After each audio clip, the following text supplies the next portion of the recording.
Ito, ang latest weather update.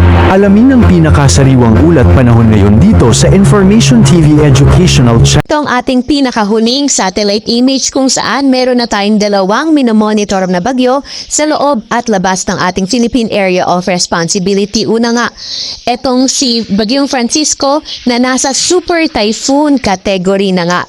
Huli itong namataan kanina alas 10 ng gabi sa layong 440 kilometers east ng Tuguegarao City, Cagayan. Nagtataglay ng lakas na hangin na 185 kilometers per hour malapit sa sentro at bugso na abot sa 230 kilometers per hour. Kumikilo sa direksyong west-northwest sa bilis na 15 kilometers per hour. Ito ang si Bagyong Francisco.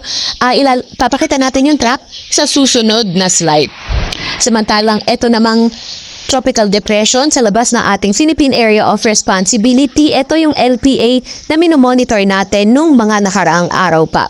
So etong tropical depression na ito, huling namataan kanina alas 8 ng gabi sa layong 2,815 kilometers east ng southeastern Luzon. Nagtataglay ng lakas na hangin to 45 kilometers per hour at bugso na 55 kilometers per hour. Kumikilo sa direksyong west-northwest sa bilis na 25 kilometers per hour. So etong tropical depression na ito ay hindi natin tinatanggal yung posibilidad na pumasok na ating Philippine Area of Responsibility.